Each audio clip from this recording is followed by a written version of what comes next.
ನಮಸ್ಕಾರ ಸ್ನೇಹಿತರೆ, ಗಾಯತ್ರಿ ಹಾಬೀಸ್ ಚಾನಲ್ಗೆ ನಿಮಗೆಲ್ಲ ಸ್ವಾಗತ. ಸ್ನೇಹಿತರೆ, ಇವತ್ತಿನ ವ್ಲಾಗಲ್ಲಿ ಏನಪ್ಪ ವಿಷಯ ಅಂತಂದರೆ ನಮ್ಮ ಅನುಭವದ ವಿಷಯ ಶೇರ್ ಮಾಡ್ತಾ ಇರುವಂಥದ್ದು. ಬಾಡಿಗೆ ಮನೆಯನ್ನು ನಾವು ಕೊಡಬೇಕು ಯಾರಿಗಾದರೂ ಬಾಡಿಗೆಗೆ ಅಂತಂದಾಗ ನಾವು ಎಷ್ಟು ಜಾಗರೂಕರಾಗಿದ್ರೂ ಕೂಡ ತುಂಬ ಕಷ್ಟ. ಏನಾಯಿತು ಅನ್ನೋದು ಕೂಡ ಇವತ್ತಿನ ಬ್ಲಾಗಲ್ಲಿ ಶೇರ್ ಮಾಡ್ತೀನಿ. ಯಾಕೆಂದರೆ ಬಾಡಿಗೆ ಕೊಡೋವರಿಗೆ ಇದು ಎಷ್ಟು ಜನರಿಗೆ ನಮ್ಮ ಥರ ಕೊಡೋವರಿಗೆ ಒಂದು ಅನುಭವ ಅಂತ ಹೇಳ್ತಾ ಇರೋದು. ನಮಗೆ ಫಸ್ಟ್ ಟೈಮ್ ನಾವು ಬಾಡಿಗೆ ಕೊಟ್ಟಿದ್ದು, ನಮಗೆ ಆ ಅನುಭವ ಇರಲಿಲ್ಲ. ನಿಜ ಹೇಳಬೇಕು ಅಂದರೆ ನಮಗೆ ಈ ಥರ ಎಲ್ಲ ಇರುತ್ತೆ ಅನ್ನೋದೇ ಗೊತ್ತಿರಲಿಲ್ಲ. ಏಪ್ರಿಲಲ್ಲಿ ನಮ್ಮ ಬಿಲ್ಡಿಂಗ್ ಓಪನಿಂಗ್ ಆಯಿತು. ಅಲ್ಲಿ ನಮ್ಮ ಆಫೀಸ್ ಮಾಡಿದ್ವಿ. ಅದಕ್ಕೂ ಮುಂಚೆ ಆಫೀಸ್ನ ಕಟ್ಟುವಾಗಲೇ ಹಸ್ಬೆಂಡ್ ಹೇಳಿದ್ದೇನೆಂದರೆ ಗ್ರೌಂಡು ಫಸ್ಟ್ ಮತ್ತು ಸೆಕೆಂಡ್ ಫ್ಲೋರ್ ಮಾಡೋಣ ಅಂತ ಹೇಳಿದ್ರು. ಆವಾಗ ನಮ್ಮ ಆಫೀಸಿಗೆ ಎಷ್ಟು ಬೇಕೋ ಅಷ್ಟು ಮಾಡ್ಕೊಳ್ಳೋಣ ಅಂತ ಹೇಳಿದ್ರು. ನಾನು ಅವಾಗ ಅವ್ರ ಹತ್ರ ಏನಂತಂದೆ ಅಂದರೆ, ಬರೀ ಆಫೀಸ್ ಮಾಡೋದು ಬೇಡ, ಅಲ್ಲಿ ಅಕ್ಕಪಕ್ಕ ಮನೆಯೂ ಇಲ್ಲ, ಎಲ್ಲ ಶಾಪ್ಗಳು, ಬ್ಯಾಂಕು ಆ ಥರ ಇದೆ. ಅದಕ್ಕೆ ಮನೆ ಮಾಡೋಣ, ಸೆಕ್ಯೂರಿಟಿ ಪರ್ಪಸ್ಸಿಗೆ ಆಗುತ್ತೆ. ಮನೆಯಲ್ಲಿ ಜನ ಓಡಾಡ್ತಾ ಇದ್ದಾರೆ ಅಂತಂದರೆ ಸಂಜೆ ಟೈಮಿಗೆಲ್ಲ ಒಂಥರ ಚೆನ್ನಾಗಿರುತ್ತೆ. ಇಲ್ಲ ನಾವು ಅಲ್ಲಿ ಹೋಗ್ತಾ ಇರೋದಿಲ್ಲ ಸಂಜೆ ಎಲ್ಲ, ಅದಕ್ಕೆ ಚೆನ್ನಾಗಿರುತ್ತೆ. ಮೇಲ್ಗಡೆ 3rd ಫ್ಲೋರಲ್ಲಿ 2 ಮನೆ ಮಾಡಿಬಿಡುವ ಅಂಥೇಳಿ ನಾನೇ ಹಸ್ಬೆಂಡ್ ಹತ್ರ ಹೇಳಿದ್ದು. ಸರಿ ಆಯಿತು, ಹಾಗೆ ಮಾಡುವ ಅಂತ ಹೇಳಿದ್ರು. ಮನೆ ಕೂಡ ಮಾಡಿದ್ವಿ. ನಾವು ಗೃಹ ಪ್ರವೇಶ ಕೂಡ ಆಯಿತು. ನಾನು ನಿಮಗೆ ತೋರಿಸಿದ್ದೆ ಬ್ಲಾಗಲ್ಲಿ, ನೋಡಿರ್ತೀರ. ಗೃಹ ಪ್ರವೇಶ ಏಪ್ರಿಲಲ್ಲಿ ಆಯಿತು. ಆಗ್ತಿದ್ದಂಗೆ ನಾವು ಇದಕ್ಕೆ ಲಂಡನ್ನು ಮತ್ತು ಸ್ವಿಟ್ಜರ್ಲ್ಯಾಂಡು, ಪ್ಯಾರಿಸ್ ಟ್ರಿಪ್ಪಿಗೆ ಹೋದ್ವಿ. ಆವಾಗ ನಾವು ಇಲ್ಲಿ ಬಾಡಿಗೆಗೆ ಮನೆ ಇದೆ ಅಂತೇಳ್ಬಿಟ್ಟು ಬೋರ್ಡ್ ಹಾಕ್ಬಿಟ್ಟು ಹೋಗಿದ್ವಿ. ಇನ್ನೂ ಕೆಲಸ ಮುಗಿದಿರಲಿಲ್ಲ, ಇನ್ನೂ 1 ತಿಂಗಳ ಕೆಲಸ ಇತ್ತು. ಯಾರಾದರೂ ಬರೋರಿದ್ರೆ ನೋಡಿ ಇಟ್ಕೊಂಡ್ರೆ 1 ತಿಂಗಳ, ಸಡನ್ನಾಗಿ ಯಾರು ಬರ್ತಾರೆ ಅನ್ನೋದು ನಮ್ಗೆ ಐಡಿಯಾ ಇರಲಿಲ್ಲ. 1 ತಿಂಗಳ ಬಿಟ್ಟು ಕೊಡ್ತೀವಿ ಅಂತ ಹೇಳೋಣ, ಅಲ್ಲಿವರೆಗೆಲ್ಲ ಕೆಲಸ ಮುಗಿಯುತ್ತೆ ಅಂತ ಹೇಳ್ಬಿಟ್ಟು ನಾವು ಪ್ಲ್ಯಾನ್ ಮಾಡ್ಕೊಂಡ್ವಿ. ಹಾಗೆ ನಾವು ಅಲ್ಲಿ ಹೋದಾಗ ತುಂಬ ಕಾಲ್ ಬರ್ತಾ ಇತ್ತು, ಬಾಡಿಗೆ ಮನೆ ನೋಡೋಕ್ಕೆ ಬಂದಿದ್ದೀವಿ ಅಂತೆಲ್ಲ ಹೇಳಿ. ಹಾಗೆ ಒಬ್ಬರು ಮಂಗಳೂರವರು ನಮಗೆ ಕಾಲ್ ಮಾಡಿದ್ರು. ಅವ್ರು ಹೇಳಿದ್ರು, ಮುಂಚೆ ನಾನು ಅಕ್ಕನ ಮನೆಯಲ್ಲಿದ್ದೆ, ಇವಾಗ ನನ್ನ ಮದುವೆ ಆಗಿದೆ, ಹೊಸದಾಗಿ ಮದುವೆ ಆಗಿರೋದು, ನಮಗೆ ಮನೆ ಬೇಕು ಅಂತ ಹುಡುಕ್ತಾ ಇದ್ವಿ. ಈ ಮನೆ ತುಂಬ ಇಷ್ಟ ಆಯಿತು, ಅದಕ್ಕೆ ಈ ಮನೇನ ನಾವು ಬಾಡಿಗೆಗೆ ತಗೋಬೇಕು ಅಂತ ಅಂದ್ಕೊಂಡಿದ್ದೀವಿ, ಎಷ್ಟಾಗತ್ತೆ ಅಂತೆಲ್ಲ ಕೇಳಿದ್ರು. ಮಾತಾಡಿದ್ವಿ. ಸರಿ, ಅವ್ರಿಗೂ ಇಷ್ಟ ಆಯಿತು. ಹಾಗೆ ಹೇಳಿದ್ರು, ನನ್ನ ಮಿಸ್ಸಸ್ ಒಂದ್ಸರಿ ಕರ್ಕೊಂಡು ಬಂದು ತೋರಿಸ್ತೀನಿ, ಅವ್ರಿಗೂ ಇಷ್ಟ ಆದರೆ ನಾವು ಬರ್ತೀವಿ ಅಂತ ಹೇಳಿದ್ರು. ಯಾವಾಗ ಬರ್ತೀವಿ ಅಂತೇನು ಹೇಳಿರಲಿಲ್ಲ. ಸರಿ ಆಯಿತು ಅಂತ ನಾವು ಹೇಳಿದ್ವಿ. ಅಲ್ಲೇ ಕಾಲ್ ಮಾಡಿದ್ರು ಹಸ್ಬೆಂಡ್ಗೆ. ಅಲ್ಲಿರುವಾಗ ನಾವಿವಾಗ ಬೆಂಗಳೂರಲ್ಲಿಲ್ಲ, ನಾವು ಬೇರೆ ಕಡೆ ಹೊರಗಡೆ ಇದ್ದೀವಿ, ಅದಕ್ಕೆ ಬಂದ ಮೇಲೆ ಮಾತಾಡೋಣ ಅಂತ ಹೇಳಿದರು ಅವರು. ಸರಿ, ಅವ್ರ ಮಿಸ್ಸಸ್ ಕೂಡ ಕರ್ಕೊಂಡು ಬಂದು ಮನೆ ನೋಡಿದ್ರಂತೆ. ಅವ್ರಿಗೂ ಕೂಡ ಮನೆ ಇಷ್ಟ ಆಯಿತು. ಮತ್ತು ಅವರು ಅಡ್ವಾನ್ಸ್ ಹಾಕ್ಬಿಟ್ರು. ಆಯಿತಾ, ಅಡ್ವಾನ್ಸ್ನ ಅವರು ಫೋನ್ಪೇ ಮಾಡಿದ್ರು. ನಂತರ ಮತ್ತೆ ಹಸ್ಬೆಂಡ್ಗೆ ಕಾಲ್ ಮಾಡಿ ಹೇಳಿದ್ರು, ನಮಗೆ ಮನೆ ಇಷ್ಟ ಆಯಿತು, ನಾವು ಅಡ್ವಾನ್ಸ್ ಕೂಡ ಹಾಕಿಬಿಟ್ಟಿದ್ದೀವಿ, ನಾವು ಇನ್ನು 2 ಡೇಸಲ್ಲಿ ಬರ್ತೀವಿ ಅಂತ ಹೇಳಿದ್ರು. ಆಮೇಲೆ ಹಸ್ಬೆಂಡ್ ನನಗೆ ಹೇಳಿದ್ರು, 2 ಡೇಸಲ್ಲಿ ಬರ್ತೀನಿ ಅಂತ ಹೇಳ್ತಿದ್ದಾರೆ, ಏನು ಮಾಡೋದು? ನಾನು ಹೇಳಿದೆ, ಇನ್ನು ಕೆಲಸನೇ ಮುಗ್ದಿಲ್ವಲ್ಲ, ಕೆಲಸ ನಡೀತಾ ಇದೆ, ಪೂರ್ಣ ಕೆಲಸ ಆಗಬೇಕು. ಅಲ್ಲಿ ಪೂರ್ಣ ಆಗದೆ ಕೊಡೋದು ಸರಿ ಇರಲ್ಲ. ಒಂದು, ಎರಡನೇದಾಗಿ ನನಗೆ ಬಾಡಿಗೆ ಕೊಡೋಕ್ಕಿಂತ ಮುಂಚೆ ಒಂದು ಸರಿ ಮನೇನ ಚೆಕ್ ಮಾಡಿಕೊಡ್ಬೇಕು. ಯಾಕೆ ಅಂತಂದರೆ ನಾವು ಸಡನ್ನಾಗಿ ಮನೇನ ಕೊಟ್ಬಿಟ್ವಿ ಅಂದರೆ ನಾಳೆ ಅವರು ತಿರ್ಗಿ ಹೋಗುವಾಗ ಅದಾಗಿರಲಿಲ್ಲ, ಇದಾಗಿರಲಿಲ್ಲ, ಏನೋ ಹಾಳು ಮಾಡಿಬಿಟ್ಟು ಅದು ಸರಿ ಇರಲಿಲ್ಲ, ಇದು ಸರಿ ಇರಲಿಲ್ಲ ಅಂದ್ಬಿಟ್ರೆ ಕಷ್ಟ ಅಂತೇಳ್ಬಿಟ್ಟು ನಾನು ಆ ಥರ ಹೇಳಿದೆ. ಆವಾಗ ಹಸ್ಬೆಂಡ್ ಕೂಡ ಹಾಗೆ ಹೇಳಿದ್ರು, ನಮ್ಮ ಮಿಸ್ಸಸ್ ಹೇಳ್ತಾ ಇದ್ದಾರೆ, ಇವಾಗ ಅವ್ರು ನೋಡದೆ ಕೊಡಲ್ಲ ಅಂತೆ, ನೋಡಿದ ಮೇಲೆ ಕೊಡ್ತೀನಿ ಅಂತ ಹೇಳ್ತಿದ್ದಾರೆ ಅಂತ ಹೇಳಿದ್ರು.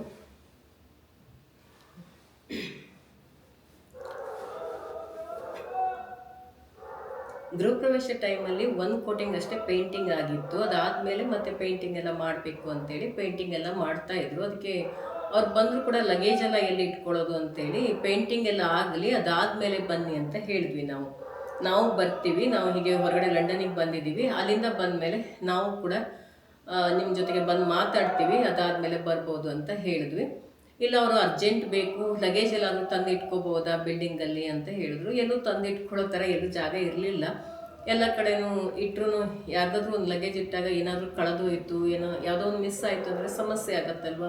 ಅದಕ್ಕೆ ನಾವು ಆ ಥರ ಎಲ್ಲೂ ಇಟ್ಕೊಳ್ಳೋಕ್ಕೆ ಜಾಗ ಇಲ್ಲ ಅಂತ ಹೇಳಿದ್ವಿ. ಸರಿ, ನಮಗೆ ಅರ್ಜೆಂಟಾಗಿ ಬೇಕು, ನಾನು ಅಕ್ಕನ ಮನೇಲಿರೋದ್ರಿಂದ ಅಕ್ಕನ ಮನೆಯಲ್ಲಿ ಎಲ್ಲ ಖಾಲಿ ಮಾಡಬೇಕು, ಇವಾಗ ಮದುವೆ ಹೊಸದ್ರಲ್ಲಿ ನನ್ನ ಮಿಸ್ಸಸ್ ಕೂಡ ಬೇಗ ಮನೆ ಮಾಡೋಣ ಅಂತ ಹೇಳ್ತಾ ಇದ್ದಾರೆ ಅಂತ ಹೇಳಿದ್ರು.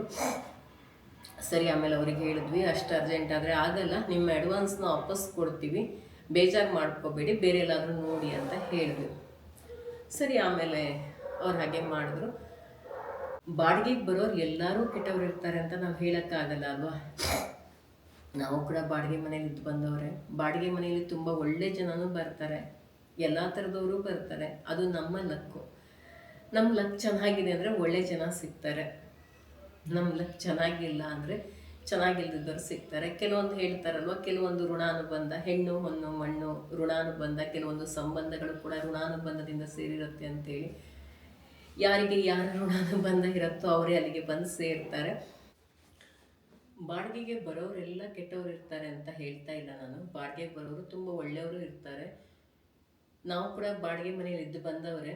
ಆದರೆ ಒಬ್ಬೊಬ್ಬರು ಒಂದೊಂದು ಥರ ಇರ್ತಾರೆ. ಕೆಲವರು ಬಾಡಿಗೆ ಮನೇಲಿದ್ದು ಮಂತ್ಲಿ ಕೊಡುವಂಥ ಬಾಡಿಗೆನೇ ಕೊಡೋದಿಲ್ಲ. ತುಂಬ ಥರ ಜನ ಇರ್ತಾರೆ. ನಮ್ಮ ಅನುಭವ ಏನಪ್ಪ ಅಂತಂದರೆ, ನಾವು ಲಂಡನ್ನಿಂದ ಬಂದ್ವಿ, ಟ್ರಿಪ್ಪೆಲ್ಲ ಮುಗಿಸ್ಕೊಂಡು ಬಂದ್ವಿ. ಟ್ರಿಪ್ ಮುಗಿಸ್ಕೊಂಡು ಬರ್ತಿದ್ದಂಗೆ ಅವರು ಮನೆ ನೋಡೋಕ್ಕೆ ಬಂದರು. ಅಕ್ಕ ತಮ್ಮ ಆ ಥರ ಬಂದರು. ಮನೆಯೆಲ್ಲ ನೋಡಿದ್ರು. ಅವರಿಗೆ ಮನೆ ಇಷ್ಟ ಆಯಿತು. ನಾವು ಹೇಳಿದ್ವಿ ಎಲ್ಲ ಕೆಲಸ ಮುಗಿಯೋವರೆಗೆ ಕೊಡಲ್ಲ ಅಂತೇಳಿ, ಸ್ವಲ್ಪ ದಿನ ಆಗತ್ತೆ ಅಂತ ಹೇಳಿದ್ವಿ. ಸರಿ, ನಾವು ಒಳ್ಳೆ ಮುಹೂರ್ತ ನೋಡೇ ಬರ್ತೀವಿ ಅಂತ ಹೇಳಿದ್ರು. ಸರಿ ಹಾಗಿದ್ರೆ ಅಂತ ಹೇಳಿದ್ವಿ. ಅವರಿಗೆ ಇಷ್ಟ ಆಯಿತು, ಮನೆಯೆಲ್ಲ ನೋಡಿದ್ರು, ಇಷ್ಟ ಆಯಿತು, ನಮಗೆ ಇದೇ ಥರ ಮನೆ ಬೇಕಿತ್ತು ಅಂತ ಹೇಳಿದ್ರು. ಹಾಗೆ ಅವ್ರು ಹೇಳಿದ್ರು ಅವರ ಹಸ್ಬೆಂಡ್ ಕೋವಿಡಲ್ಲಿ ಹೋಗಿಬಿಟ್ಟಿದ್ದಾರೆ, ಅವ್ರು ಈಗಿಲ್ಲ ಅಂತ ಹೇಳಿದ್ರು. ನಾನು ಮತ್ತು ನನ್ನ ಇಬ್ಬರು ಹೆಣ್ಮಕ್ಳು ಇರೋದು. ನನ್ನ ಮಕ್ಕಳು ಕೂಡ ಹಾಸ್ಟೆಲಲ್ಲಿ ಇರ್ತಾರೆ, ಇರೋದಿಲ್ಲ, ನಾನು ಒಬ್ಬಳೇ ಇರೋದು. ಇಲ್ಲೇ ಅಮ್ಮನ ಮನೆ ಇದೆ, ಅಪ್ಪ ಅಮ್ಮ ಎಲ್ಲ ಹತ್ತಿರದಲ್ಲೇ ಇರ್ತಾರೆ. ಹಾಗೆ ತಮ್ಮನ ಮನೆ, ನಂತರ ಅಕ್ಕನ ಮನೆ, ಎಲ್ಲನೂ ಇಲ್ಲೇ ಸರೌಂಡಿಂಗಲ್ಲೇ ಅಕ್ಕಪಕ್ಕ ಇರೋದ್ರಿಂದ ನಾನು ಇಲ್ಲೇ ಬಂದಿರ್ತಿದ್ದೀನಿ, ಇರೋಕ್ಕೆ ನೋಡ್ತಾ ಇದ್ದೀನಿ. ಇಲ್ಲೇ ಸರೌಂಡಿಂಗ್ ಎಲ್ಲರೂ ಹತ್ತಿರ ಇರಬೇಕು ಅಂತ ನೋಡ್ತಾ ಇದ್ದೀನಿ. ನನಗೆ ಇಲ್ಲಿ ತುಂಬ ಹತ್ತಿರ ಆಗುತ್ತೆ, ಎಲ್ಲರೂ ಹತ್ತಿರದಲ್ಲೇ ಇರ್ತಾರೆ. ಅದಕ್ಕೋಸ್ಕರ ಇಲ್ಲೇ ಇರೋಣ ಅಂತ ಅನಿಸ್ತು. ನನ್ನ ಹತ್ರ ಮತ್ತು ಸಾಮಾನು ಕೂಡ ತುಂಬ ಜಾಸ್ತಿ ಇದೆ. ಅದಕ್ಕೆ ಈ ಮನೆ ನನಗೆ ಇಷ್ಟ ಆಯಿತು. ಬಾಡಿಗೆ ಎಷ್ಟು ಅಂತೆಲ್ಲ ಕೇಳಿದ್ರು. ನಾವು ಬಾಡಿಗೆ ಎಲ್ಲ ಹೇಳಿದ್ವಿ. ಸರಿ ಬರ್ತೀನಿ ಅಂತ ಹೇಳಿದ್ರು. ನಾವು ಸುಮಾರು ನಾವು ವಿಚಾರಿಸಿ ನಮ್ಗೇನು ಅನಿಸ್ತು ಅಂದರೆ, ಒಂದು ಹೆಣ್ಮಗಳ ಅಮ್ಮ ಅಂತಂದರೆ ತುಂಬ ಒಳ್ಳೆ ಇರ್ತಾರೆ ಅನ್ನೋದು ಎಲ್ಲರಿಗೂ ಆಲ್ಮೋಸ್ಟ್ ಅಂದ್ಕೊಂಡಿರ್ತಾರಲ್ವ. ಅದರೊಳಗೂ ಹಸ್ಬೆಂಡ್ ಇಲ್ಲ, ಪಾಪ ಕಷ್ಟ. ಇವರು ಒಬ್ಬರೇ ಇರ್ತಾರೆ, ಮಕ್ಕಳನ್ನ ನೋಡ್ಕೋಬೇಕು, ತುಂಬ ಕಷ್ಟ ಇರುತ್ತೆ ಇವ್ರಿಗೆ. ಅದಕ್ಕೋಸ್ಕರ ಎಲ್ಲ ಫ್ಯಾಮಿಲಿ ಹತ್ತಿರ ಇರುವಲ್ಲೇ ಬಂದಿರ್ತಾರೆ, ಅವರಿಂದ ಇವರಿಗೆ ಹೆಲ್ಪ್ ಆಗುತ್ತೆ ಅಂತ ಬಂದಿರ್ತಾರೆ ಅಂತ ನಾವು ಅಂದ್ಕೊಂಡ್ವಿ. ಅವರು ಅದೇ ಥರ ನಮ್ಗೆ ಹೇಳಿದ್ದು. ಸರಿ, ಅದೇ ಥರ ಅಂದ್ಕೊಂಡ್ವಿ. ಆಮೇಲೆ ಅವ್ರ ತಮ್ಮ ಕೂಡ ಹಾಗೆ ಹೇಳಿದರು, ಬರುವಾಗ್ಲೂ ಅಕ್ಕ ಒಬ್ಬರೇ ಇರ್ತಾರೆ, ಸ್ವಲ್ಪ ಅವ್ರ ಬಗ್ಗೆ ಲಕ್ಷ್ಯ ವಹಿಸಿ, ಏನಾದರೂ ಇದಾದರೆ ಅಂತ. ನಾವು ಹತ್ತಿರ ಇರ್ತೀವಿ, ಆದರೂ ಸ್ವಲ್ಪ ಅವ್ರಿಗೇನಾದರೂ ಬೇಕಾದರೆ ಹೆಲ್ಪ್ ಮಾಡಿ ಅಂತೆಲ್ಲ ಹೇಳಿದರು. ಸರಿ ಅಂತ ಹೇಳಿದ್ವಿ. ಇನ್ನು ಯಾರೇ ಆಗಲಿ ಹೆಣ್ಮಗಳು ಒಬ್ಬರು ಕಷ್ಟದಲ್ಲಿದ್ದಾಗ ಇಲ್ಲ ಅಂತ ಹೇಳೋಕ್ಕಾಗಲ್ಲ ಅಲ್ವಾ. ಅದಕ್ಕೆ ಸರಿ, ತುಂಬ ಒಳ್ಳೆ ಜನ ಸಿಕ್ಕಿದ್ರು ಅನ್ನೋದು ನಮ್ಮ ಭಾವನೆ ಕೂಡ ಆಯಿತು. ಹಾಗೆ ತುಂಬ ವಿಚಾರಿಸಿ ಎಲ್ಲ ಕೇಳಿದ್ದೀವಿ ನಾವು ಅವ್ರ ಹತ್ರ. ನಿಮಗೆ ಒಬ್ಬರೇ ಇರ್ತೀರಾ ಅಂದರೆ ಯಾಕೆ ಇಷ್ಟು ದೊಡ್ಡ ಮನೆ ಬೇಕು ಅಂತ ಕೂಡ ಕೇಳಿದ್ದೆ ನಾನು. ತುಂಬ ಐಟಮ್ ಇದೆ ಮನೆಯಲ್ಲಿ, ಅದನ್ನ ಇಡೋದಕ್ಕೆ ಜಾಗ ಬೇಕು ಅಂತ ಕೂಡ ಹೇಳಿದ್ರು. ರಜಾ ಟೈಮಲ್ಲಿ ಮಕ್ಕಳು ಕೂಡ ಬರ್ತಾರೆ, ನಂಗೆ ಇಬ್ಬರು ಹೆಣ್ಮಕ್ಳು ಅಂತೆಲ್ಲ ಹೇಳಿದ್ರು. ಹೌದಾ ಸರಿ ಅಂತ ನಾವು ಕೂಡ ಒಪ್ಕೊಂಡ್ವಿ. ತುಂಬ ಚೆನ್ನಾಗಿ ಮಾತಾಡಿದ್ರು. ಎಲ್ಲರೂ ಬಂದಿದ್ದ ಜೊತೆಗೂ ಅವ್ರ ತಮ್ಮ ಅಕ್ಕ ಇವರೆಲ್ಲ ಬಂದಿದ್ರಲ್ವ, ಒಳ್ಳೆ ಫ್ಯಾಮಿಲಿ ಅಂತ ನಾವು ಅಂದ್ಕೊಂಡ್ವಿ. ಸರಿ ಆಯಿತು. ಅವರಿಗೆ ನಾವು ಬಾಡಿಗೆ ಎಷ್ಟು, ಅಡ್ವಾನ್ಸ್ ಎಷ್ಟೆಲ್ಲ ಹೇಳಿದ್ವಿ. ಅವ್ರು ಕೇಳಿದ್ರು, ಅವ್ರಿಗೆಲ್ಲ ಅವರು ಒಪ್ಕೊಂಡ್ರು. ಎಗ್ರಿಮೆಂಟ್ ಕೂಡ ಆಯಿತು. ಎಗ್ರಿಮೆಂಟ್ ಎಲ್ಲ ಆಯಿತು. ಒಳ್ಳೆ ದಿನ ನೋಡಿ ಬರ್ತೀವಿ ಅಂದರು. ಸರಿ ಅಂತ ಅಂದ್ವಿ. ಆಮೇಲೆ ಅಲ್ಲಿ ಕೆಲಸ ಕೂಡ ಮುಗೀತು. ಮುಗಿದ ಮೇಲೆ ಬಂದ ತಕ್ಷಣ ನಾವು ಕೂಡ ಪಕ್ಕದಲ್ಲಿ ಇನ್ನೊಂದು ಮನೆ ಇತ್ತಲ್ವ, ಅಲ್ಲಿ ನಾವು ಉಳಿದಿದ್ವಿ. ಯಾಕಂತಂದರೆ ನಮ್ಮದಿದ್ದು ಸ್ವಂತ ಮನೆ, ನಾನು ನಿಮಗೆ ಹೇಳಿದ್ದೆ ಅಲ್ವಾ, ಸ್ವಂತ ಬಾಡಿಗೆ ಮನೆಯವರಂಗೆ ನಾವು ಮನೆ ಚೇಂಜ್ ಮಾಡ್ತಾ ಇರೋಕ್ಕಾಗಲ್ಲ. ಹೇಗಾದರೂ ಅದು ಕೂಡ ನಮ್ಮದೇ ಮನೆ ಅಲ್ವಾ, ಒಂದು ಸ್ವಲ್ಪ ದಿನ ನಮಗೂ ಚೇಂಜಸ್ ಇರುತ್ತೆ. ಅದಕ್ಕೆ ಒಂದು 2 ತಿಂಗಳು ಅಲ್ಲಿ ಆ ಮನೇನ ಬಾಡಿಗೆ ಕೊಡೋದೇ ಬೇಡ, ಅಲ್ಲಿ ನಾವೇ ಇರೋಣ ಒಂದು 2 ತಿಂಗಳು. ಅದಾದಮೇಲೆ ಅಲ್ಲಿ ಬಾಡಿಗೆ ಕೊಟ್ಟರೆ ಆಯಿತು ಅಂತೇಳಿ ನಾವು ಡಿಸೈಡ್ ಮಾಡಿದ್ವಿ. ಒಂದು ಮನೆ ಮಾತ್ರ ಕೊಟ್ಟು ಒಂದು ಮನೆಯನ್ನು ಸ್ವಲ್ಪ ದಿವಸ ನಾವು ಎಂಜಾಯ್ ಮಾಡೋಣ ಅಂತೇಳಿ ಅಲ್ಲೇ ಇದ್ವಿ. ನಾನು ನಿಮಗೆ ಅಲ್ಲಿ ಇದ್ದಿದ್ದೆಲ್ಲ ತೋರಿಸಿದ್ದೆ, ವಿಡಿಯೋದಲ್ಲಿ ನೋಡಿರ್ತೀರ ಅಂತ ಅಂದ್ಕೊಂಡಿರ್ತೀನಿ. ಸರಿ, ಆಮೇಲೆ ಅಲ್ಲೇ ಇದ್ವಲ್ಲ, ಬಂದರು. ಒಂದು ಒಳ್ಳೆಯ ದಿನ ಬಂದರು. ಬೆಳಿಗ್ಗೆ 4 ಗಂಟೆ ಬ್ರಾಹ್ಮಿ ಮುಹೂರ್ತದಲ್ಲಿ ಬಂದು ಪೂಜೆ ಎಲ್ಲ ಮಾಡಿದ್ರು. ತುಂಬ ಚೆನ್ನಾಗಿ ಮಾಡಿದ್ರು. ನಾವು ಅಲ್ಲೇ ಇದ್ವಲ್ಲ ಆ ಟೈಮಲ್ಲಿ, ಅಂದ್ಕೊಂಡೆವು ತುಂಬ ಒಳ್ಳೆಯ ಜನ, ಪೂಜೆ ಎಲ್ಲ ಇಷ್ಟು ಚೆನ್ನಾಗಿ ಮಾಡ್ತಿದ್ದಾರೆ ಅಂತೆಲ್ಲ. ಬಾಗಿಲಿಗೆಲ್ಲ ಇದು ಸೇವಂತಿಗೆ ಮಾಲೆ ಇದೆಲ್ಲ ಹಾಕಿ, ಬಾಗಿಲು ತೋರಣ ಎಲ್ಲ ಹಾಕಿ ಎಲ್ಲ ತುಂಬ ಚೆನ್ನಾಗಿ ರಂಗೋಲಿ ಎಲ್ಲ ಮುಂದೆ ಹಾಕಿ ಎಲ್ಲ ಮಾಡಿ ಒಳ್ಳೆ ಪೂಜೆ ಮಾಡಿದ್ರು. ನಾನು ಅಂದ್ಕೊಂಡೆ ತುಂಬ ಒಳ್ಳೆ ಜನ ಬಂದಿದ್ದಾರೆ. ಅಂದರೆ ಯಾವತ್ತೂ ಹಾಗೆ ಅಲ್ವಾ, ಬಾಡಿಗೆ ಕೊಡೋರಿಗೆ ಬಾಡಿಗೆ ಬರೋರು ತುಂಬ ಒಳ್ಳೆಯ ಜನ ಆಗಿರಲಿ ಅಂತ ಆಸೆ ಇರುತ್ತಲ್ವ. ಸರಿ, ಅದಾದಮೇಲೆ ಬಂದು 2 ದಿವಸಕ್ಕೆ ಏನು ಹೇಳಿದ್ರು, CCTV ಅಲ್ಲೇ ಕರೆಕ್ಟ್ ಮೇಲ್ಗಡೆ ಇತ್ತು. ನಾವು ಎಲ್ಲ ಕಡೆ CCTV ಹಾಕ್ಸ್ಬಿಟ್ಟಿದ್ವಿ. ನಿಮ್ಗೊಂದು ಸಾರಿ ಹೇಳಿದ್ದೆ ನಾನು ವಿಡಿಯೋದಲ್ಲಿ. ಯಾಕೆಂದರೆ ನಾವು ಫಾರಿನಿಗೆ ಹೋದಾಗ ಕಳ್ಳತನ ಮಾಡೋಕ್ಕೆ ಅಂತ ಕಳ್ಳರು ಕೂಡ ಬಂದಿದ್ರು ಅಂತೇಳಿ ಮೇಸ್ತ್ರಿ ಅವ್ರು ಕಾಲ್ ಮಾಡಿದ್ರು. ನಮಗೆ ತುಂಬ ಭಯ ಆಗಿತ್ತು ಅಂತೆಲ್ಲ ಹೇಳಿದ್ದೆ ಅಲ್ವಾ. ಅದಕ್ಕೆ ಯಾವುದಕ್ಕೂ ರಿಸ್ಕ್ ತೊಗೊಳೋದು ಬೇಡ ಅಂತೇಳಿ ಎಲ್ಲ ಕಡೆ CCTV ಹಾಕಿದ್ವಿ. ಸರಿ, ಆ ಡೋರ್ ಮೇಲ್ಗಡೆ ಕೂಡ CCTV ಇತ್ತು. ಅವ್ರು ಹೇಳಿದ್ರು, ಇಲ್ಲಿಂದ CCTV ತೆಗೆಸ್ಬಿಡಿ ನಾವು ಬರುವಾಗ, ಯಾಕೆ ಅಂತಂದರೆ ನನಗೆ ಪ್ರೈವಸಿ ಕಷ್ಟ, ಒಂಥರ ಇದಾಗತ್ತೆ, ಅದಿದ್ರೆ ಚೆನ್ನಾಗಿರಲ್ಲ ಅಂತೆಲ್ಲ ಹೇಳಿದ್ರು. ಸರಿ, ಓಕೆ ಅಂತೇಳ್ಬಿಟ್ಟು ನನ್ನ ಹಸ್ಬೆಂಡ್ ಅದು ಕೂಡ ತೆಗೆಸಿದ್ರು. ಯಾಕೆಂದರೆ ಸರಿ, ನಾವು CCTVಯಲ್ಲಿ ನೋಡ್ತಾ ಇರ್ತೀವಿ, ಕೊನೆಗೆ ಅವ್ರಿಗೇನೋ ಒಂಥರ ಮುಜುಗರ ಆಗ್ಬೋದು, ಒಲ್ಲೆಲ್ಲ ಓಡಾಡ್ತಾ ಇರ್ತಾರೆ, ಲೇಡೀಸೇ ಬೇರೆ ಇರೋದು, ಮುಜುಗರ ಆಗ್ಬೋದು ಅಂತೇಳ್ಬಿಟ್ಟು CCTVನ ಅಲ್ಲಿಂದ ತೆಗೆದ್ವಿ. ಆಯಿತು, 1 ವಾರ ಬಂದಿಲ್ಲ. ಆಮೇಲೆ ಅಲ್ಲಿ ಚಿಮ್ನಿ ಹಾಕ್ಸ್ಬೇಕಿತ್ತು. ಚಿಮ್ನಿ ಹಾಕ್ಸೋದಕ್ಕೆ ಅಂತೇಳಿ ನಾನು ಹೋದಾಗ ಫಸ್ಟ್ ಇಂಪ್ರೆಷನ್ ನನಗೆ ಅಲ್ಲಿ ಬ್ಯಾಡ್ ಇಂಪ್ರೆಷನ್ ಆಗೋಯಿತು. ಡೋರಲ್ಲಿ ಫಸ್ಟ್ ಕಾರ್ ಇಡುವಾಗಲೇ ನನಗೆ ಏನೋ ಒಂಥರ ಅವ್ರ ಮೇಲೆ ಬ್ಯಾಡ್ ಇಂಪ್ರೆಷನ್ ಬಂತು. ಯಾಕೆ ಅಂತಂದರೆ ಅವರು ನಂಗೆ ಹೇಳಿದ್ದು, ನಾವು ಬರೀ ಲೇಡೀಸ್ ಇರೋದು ಈ ಮನೆಯಲ್ಲಿ, ಜೆಂಟ್ಸ್ ಯಾರು ಇರಲ್ಲ ಅಂತ ಹೇಳಿದರು ನನಗೆ. ಆಯಿತಾ, ಅವರು ಫಸ್ಟ್ ಬಂದಾಗ ಯಾರು ಕೂಡ ಕೆಲವೊಬ್ಬರೆಲ್ಲ ಮ್ಯಾಟ್ ಎಲ್ಲ ತಂದಿರಲ್ಲ, ಅದೆಲ್ಲ ತಂದರೂ ಕೂಡ ಲಗೇಜ್ ಎಲ್ಲ ಪ್ಯಾಕಿಂಗ್ ಆಗಿರುತ್ತೆ, ಅದೆಲ್ಲ ತೆಗೆದು ಹಾಕಬೇಕಾಗತ್ತೆ. ಅಲ್ಲಿವರೆಗೆ ಕಾಲು ಒರೆಸೋಕ್ಕೆ ಅಂತ ಯಾವುದೋ ಒಂದು ಬಟ್ಟೆ, ಯಾವುದೋ ಹಳೆ ಚೂಡಿನ ಮೇಲ್ಗಡೆ ಕೈ ಇದೆಲ್ಲ ಕತ್ತಿನ ಬಾಗೆಲ್ಲ ಕಟ್ ಮಾಡಿ ಹಾಕಿರ್ಬೋದು, ಅಥವಾ ಹಳೇದು ಯಾವುದಾದ್ರೂ ಮಕ್ಕಳದ್ದು ಡ್ರೆಸ್ ಇದ್ದರೆ ಅಥವಾ ಟೀ ಶರ್ಟ್ ಇದ್ದರೆ ಅದೆಲ್ಲ ಹಾಕೋದು ಕಾಮನ್ ಅಲ್ವಾ. ಕೆಲವೊಬ್ರು ಹಂಗೆ ಹಾಕ್ತಾರೆ, ಇಲ್ಲ ಹೆಚ್ಚಿನವರು ಮ್ಯಾಟ್ ತಂದು ಹಾಕ್ತಾರೆ, ಇಲ್ಲ ಇನ್ನು ತೆಗೆದಿಲ್ಲ, ಪ್ಯಾಕಿಂಗ್ ಎಲ್ಲ ಓಪನ್ ಆಗಿಲ್ಲ ಅಂದರೆ ಸರಿ ಹಾಕ್ತಾರೆ. ಆದರೆ ಡೋರಲ್ಲಿ ಸ್ಟಾರ್ಟಿಂಗಲ್ಲೇ ಕಂಡಿರೋದು ಜೆಂಟ್ಸ್ ಇನ್ನರ್ ವೇರ್ನ ಹಾಕಿದ್ರು, ಅದನ್ನು ಎಲ್ಲ ಹರಿದೆಲ್ಲ ಹೋಗಿದ್ದಾಗಿರೋದು. ನನಗೇನೋ ಒಂಥರ ಮಿಸ್ ಹೊಡಿತಾ ಇದೆಯಲ್ಲ ಅಂತ ಅನ್ನಿಸ್ತು. ಲಗೇಜ್ ಎಲ್ಲ ಬಂದುಬಿಟ್ಟಿದೆ, ಅವ್ರದ್ದು ಎಗ್ರಿಮೆಂಟು ಆಗಿದೆ, ಅಡ್ವಾನ್ಸು ಕೊಟ್ಟಿದ್ದಾರೆ, ಎಲ್ಲ ಆಗಿದೆ, 1 ವರ್ಷದ ಎಗ್ರಿಮೆಂಟ್ ಆಗಿದೆ. ಅವ್ರು ಹೇಳಿದರು, ನಮ್ದು ಇಲ್ಲಿ ಮನೆ ಆಗ್ತಾಯಿದೆ ವಿಜಯನಗರದಲ್ಲಿ, ಸ್ವಂತ ಮನೆ, ಅಲ್ಲಿಗೆ ಹೋಗ್ತಾ ಇದ್ದೀನಿ, ಅದಕ್ಕೆ 1 ವರ್ಷದ ಮಟ್ಟಿಗೆ ನಮಗೆ ಇಲ್ಲಿ ಮನೆ ಬೇಕು ಅಂತ ಅವ್ರು ಹೇಳಿದ್ದಾಗಿತ್ತು. ನಮಗೆ ನಮ್ಮ ಸ್ವಂತ ಮನೆಗೆ ನಾವು ಹೋಗ್ಬೋದು, ಅದಕ್ಕೆ ಅಲ್ಲಿವರೆಗೆ 1 ವರ್ಷದ ಮಟ್ಟಿಗೆ ನಮಗೆ ಮನೆ ಬೇಕು.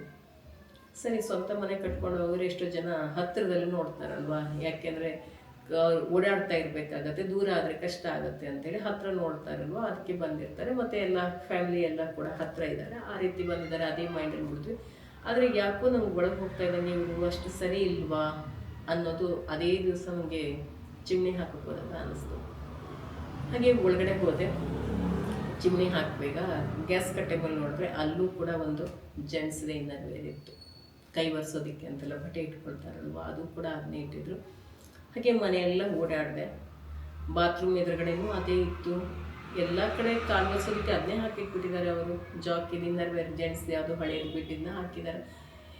ಎಲ್ಲ ಕಡೆ ಹೀಗೆ ಇದೆ, ಲೇಡೀಸ್ ಇರೋ ಮನೆ ಅಂದರೆ ಹಳೆ ಚೂಡಿ ಇರುತ್ತೆ ಅಲ್ವಾ, ಕಾಟನ್ ಚೂಡಿ ಅದೆಲ್ಲ ಹಾಕಿರ್ತಾರೆ, ಅಥವಾ ಹೆಣ್ಮಕ್ಳದ್ದು ಟೀ ಶರ್ಟು ಏನೋ ಒಂದು ಹಾಕಿರ್ತಾರೆ. ಆದರೆ ಇವ್ರ ಮನೆಯಲ್ಲಿ ಬೇರೆ ಥರ ಇದೆ, ವಿಚಿತ್ರವಾಗಿದೆ.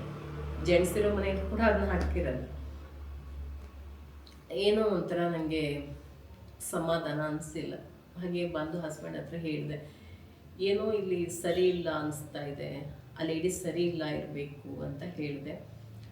ಕೊನೆಗೆ ಹಂಗೂ ಅವರು ಹಾಗೆ ನಾವು ಮಧ್ಯೆ ಡಿಸೈಡ್ ಮಾಡೋಕ್ಕಾಗಲ್ಲ ಯಾವುದು ಅಲ್ವಾ ಅಂತೆಲ್ಲ ಹೇಳಿದ್ರು. ಹೌದು, ಇಬ್ಬರು ಮಾತಾಡ್ತೀವಿ. ಆಮೇಲೆ ನಾನು ವಿಚಾರ ಮಾಡಿದೆ, ಕಣ್ಣಲ್ಲಿ ಕಂಡ್ರು ಪರಂಬರಿಸಿ ನೋಡು ಅಂತ ಹೇಳ್ತಾರೆ, ಒಂದು ಗಾದೆನೇ ಇದೆ ಅಲ್ವಾ. ನಾವು ಕಣ್ಣಲ್ಲಿ ನೋಡಿದ್ರು ಅದು ನಿಜ ಹೌದಾ ಅಲ್ವಾ ಅಂತೇಳಿ ಮತ್ತೆ ನೋಡೇನೆ ನಾವು ತಿಳ್ಕೊಬೇಕು.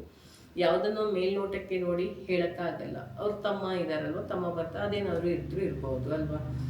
ಸುಮ್ಮನೆ ಒಬ್ಬರ ಮೇಲೆ ಗೊತ್ತಿಲ್ಲದೇನೆ ಯಾವುದೇ ನಿರ್ಧಾರ ತಗೊಳಕ್ಕೆ ಹೋಗ್ಬಾರ್ದು. ನಾವು ಗೊತ್ತಿದ್ರೆ ಮಾತ್ರ ಹೇಳಬೇಕು, ಗೊತ್ತಿಲ್ಲದೆ ಹೇಳಬಾರ್ದಲ್ವ. ಅದಕ್ಕೆ ಓಕೆ ಸುಮ್ಮನಾದೆ ನಾನು. ಕೊನೆಗೆ ಬಂದರು, 1 ವಾರ ಬಿಟ್ಟು ಬಂದರು, ಯಾವ್ಯಾವುದೋ ಟೈಮಿಗೆ ಬರ್ತಿದ್ರು. ಹಾಗೆ ಒಂದು ಇನ್ಸ್ಟಿಟ್ಯೂಟ್ ಇದೆ, ನಮ್ಮದು ಇನ್ಸ್ಟಿಟ್ಯೂಟ್ ನಡೆಸ್ತೀನಿ ಅಂತೆಲ್ಲ ಹೇಳಿದರು. ಸರಿ, ಹಾಗಿದ್ರೆ ಬ್ಯುಸಿ ಇರ್ತಾರೆ ಇವರು.